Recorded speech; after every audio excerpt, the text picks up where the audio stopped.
अस्सलाम वालेकुम व्यूअर्स, आप देख रहे हैं हमारा चैनल रिच पाकिस्तान और मैं हूं आपका मेजबान अब्दुर्रहमान। आईएमएफ ने पाकिस्तान के साथ रोका हुआ लोन प्रोग्राम रिवाइव करने की शर्त रखी है और वो है इमरान खान से मुज़ाकरात। जी हाँ, बहुत अहम डेवलपमेंट हुई है। वो किस तरह कि हफ्ते के रोज प्राइम मिनिस्टर शहबाज शरीफ ने कॉल की एमडी आईएमएफ को और उनसे रिक्वेस्ट की कि वो खुद इंटरवीन करके पाकिस्तान का लोन प्रोग्राम दोबारा से शुरू करें। उसके बाद पाकिस्तान के लिए जो आईएमएफ के मिशन चीफ हैं उन्होंने एक अपना बयान जारी किया और उस बयान में ये कहा गया कि आईएमएफ अमूमी तौर पर किसी मुल्क के सियासी मामलात में इंटरफेयर नहीं करता, सिर्फ नोटिस कर रहा होता है।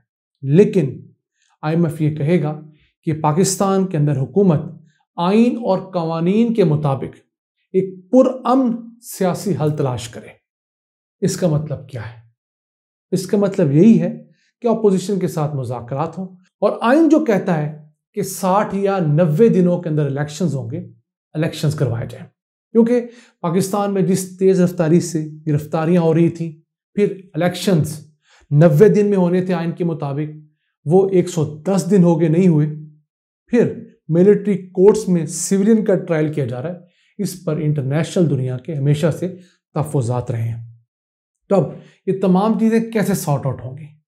ये तब तक सॉर्ट आउट नहीं होंगी जब तक इमरान खान के साथ मुज़ाकरात नहीं होंगे। और अब इमरान खान को जितनी मार पड़ गई है, मेरा ख्याल है वो भी मुज़ाकरात की टेबल पे कोई सलूशन तय करने के लिए ज़रूर बैठेंगे। वो तो बार बार कह रहे हैं, लेकिन अब चूंकि हुकूमत का अपर हैंड है, उस हिसाब से हुकूमत नखरे कर रही है।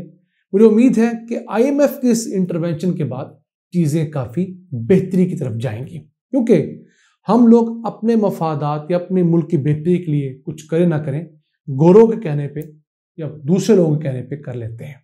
इससे पहले चाइनीज़ फॉरेन मिनिस्टर पाकिस्तान आए मई के महीने में। वो भी हुकूमत को ये कह के गए कि आप लोग मुल्क के अंदर सियासी अदम इस्तेहकाम ख़त्म करें अगर आपने अपनी मईशत ठीक करनी है। उससे पहले सऊदीया वो भी पाकिस्तान को कह चुका है कि आप सियासी मामलात बेहतर करें। तो अब हमें बहुत फौरी तौर पर आईएमएफ से पैसों की ज़रूरत है। इसहाक डार साहब तो दावा करते हैं और धमकियां देते हैं, लेकिन प्राइम मिनिस्टर जो है उनको इनसे ज़्यादा हालात का इदराक है। उन्होंने फौरी तौर पर इंटरवेंशन का कहा है। और कभी किसी मुल्क का प्राइम मिनिस्टर अगर आईएमएफ के एमडी को फ़ोन करे तो उसका मतलब ये होता है कि नीचे वाले तमाम अहलकार वो ज़रा फेल हो चुके हैं। अब ये मामलात आखिरी नहर पे पहुंच चुके हैं। आईएमएफ के साथ इमरान खान ने 6 अरब डॉलर्स के लोन का एक मुआहदा किया था, जिसे मौजूदा हुकूमत ने बढ़ाकर 6.5 अरब डॉलर्स कर दिया था। उसमें से अभी 2 अरब 60 करोड़ डॉलर्स मिलने थे। उसकी पहली किस्त पिछले साल अक्टूबर में मिलनी थी, लेकिन इसहाक डार ने आके खुद को एक बड़ा हिटमैन शो करवाया और कहा मैं आईएमएफ को क्या समझता हूं, तो आईएमएफ ने वो किस्त बंद कर दी। अब हालात ये हैं कि हमारे जो फॉरेन रिजर्व्स हैं वो घटते घटते 4 अरब 10 करोड़ डॉलर्स रह गए हैं। हमें दुनिया के दीगर lending agencies, World Bank, Asian Development Bank, ये तमाम मुल्क कर्जे नहीं दे रहे और हमारे सर के ऊपर अगले 3 सालों के अंदर 77.5 अरब डॉलर्स की पेमेंट करना बाकी है। सिर्फ अगले साल में, जो कि जुलाई से शुरू होगा, हम लोगों ने तकरीबन 40 अरब डॉलर्स वापस करना है। उस 40 में से 15 अरब डॉलर्स तो दोस्त ममालिक का है, वो हमें रोल ओवर कर देंगे। बाकी 25 अरब डॉलर्स कर्जों का है, उनका सूद है।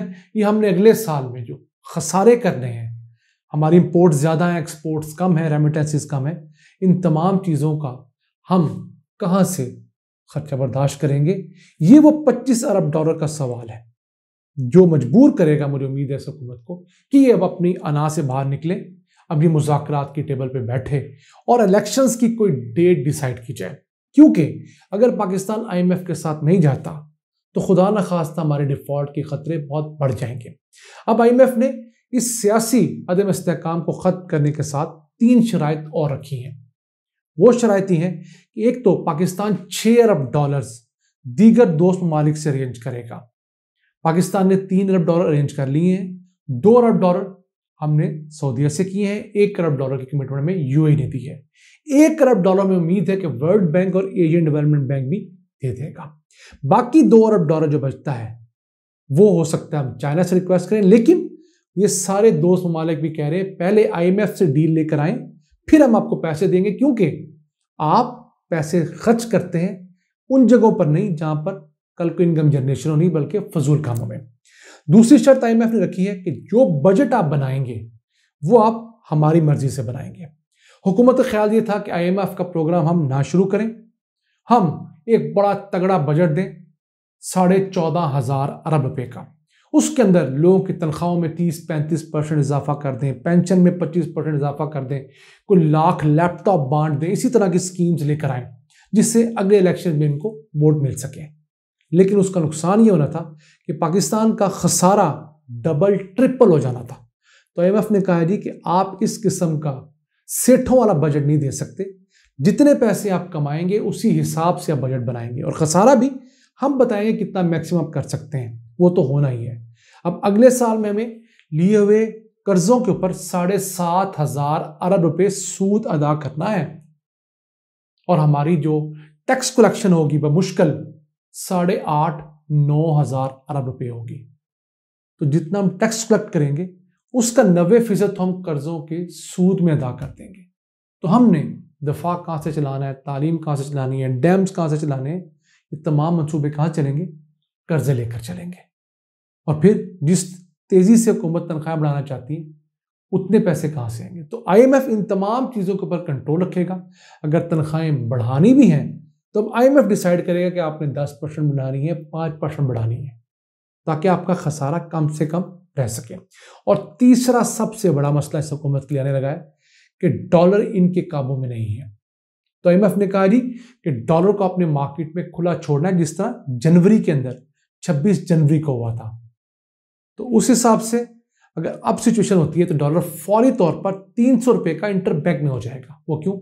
इस वक्त इंटरबैंक में डॉलर 285-286 रुपए का है, जबकि ओपन मार्केट में ये 315 रुपए का है। 30 रुपए का फर्क है। यानी अगर कोई शख्स बाहर से हुंडी हवाला के जरिए पाकिस्तान पैसे भेजता है तो उसको $1 के बस 30 रुपए ज्यादा मिलेंगे, जबकि बैंक के अंदर 30 रुपए कम मिलेंगे। इस वजह से लोगों की बड़ी तादाद हुंडी हवाले के जरिए पैसे भेज रही है। तो जब ये चीज हुकूमत खत्म करेगी, जो उन्होंने आर्टिफिशियली डॉलर को रोका हुआ है, डॉलर 300 पे जाएगा, तो एक दफा हुकूमत को झटका लगेगा, चीजों की प्राइसेस भी इंक्रीज होंगी। लेकिन हुकूमत को फायदा क्या होगा कि जो लोग बैरूनी मुल्क से पाकिस्तान पैसे भेज रहे हैं वो फिर लीगल चैनल से पैसे भेजेंगे। हवाला हुंडी का रेट 315 है, वो कम होकर 305 तक आ जाएगा। हुकूमत को डॉलर्स की बदले पैसे ज्यादा आने लगेंगे। फिर ऐसे एक्सपोर्टर्स जो यहां से चीजें भेजते हैं और डॉलर बाहर रोक के रखते हैं, या फ्रीलांसर, वो भी पैसा पाकिस्तान ले आएंगे। उनको पता होगा यार अब डॉलर यहां पर स्टेबल रहेगा, तो हमने जरूरियात के लिए जो पैसा इस्तेमाल करना है उसको फौरी तौर पर रुपयों में कैश करवाएं। तो इन द लॉन्गर रन एकदम हमें दचका जरूर लगेगा, लेकिन पाकिस्तान का डॉलर रुपया मुस्तकम होगा। और फिर आहिस्ता आहिस्ता जैसे हमारी मईशत मजबूत होती जाएगी, ये डॉलर सस्ता भी होगा। मिसाल देता हूं श्रीलंका की। श्रीलंका ने जब डिफॉल्ट किया तो उनका रुपया डॉलर के मुकाबले में 370 रुपए पे चला गया था। अब वो घटते घटते दोबारा 310-315 तक आ चुका है। क्यों? अब वो IMF प्रोग्राम के अंदर है, वो अपने रिफॉर्म्स कर रहे हैं, तो उन रिफॉर्म्स के फायदे हो रहे हैं। पाकिस्तान ने भी रिफॉर्म्स करनी है मुकामी सतह पर। अब IMF कह रहा है रियल एस्टेट के बड़े बड़े बिल्डर्स, प्रोडक्ट्स वालों से, और जो घर लेते हैं, परचेज करते हैं प्लॉट्स, इवन फाइल्स जो लोग लेते हैं, उनसे भी टैक्स लें। इसके अलावा रिटेलर से, होलसेलर से, एग्रीकल्चर से टैक्स लें, और जो नुकसान में जाने वाले सरकारी इदारे हैं उनको प्राइवेटाइज करें। इन कामों से हमारे खसारे कम होंगे, हमारा टैक्स रेवेन्यू बढ़ेगा और हम अपने कदमों पे खड़े होंगे। नाजरीन, हम अल्लाह से दुआगो हैं कि वो हमारे हुक्मरानों के दिलों में डाले कि ये मुल्क की खातिर, हमारे फ्यूचर की खातिर टेबल पे बैठें, मुज़ाकरात करें, अनाओं की जंगों को साइड पे रखें और फेयर एंड फ्री इलेक्शंस में जाएं, ताकि हम भी कुछ तरक्की का मुंह देख सकें। आज के लिए इतना ही। अपने मेज़बान अब्दुल रहमान को इजाज़त दीजिए। अल्लाह ने के बाद।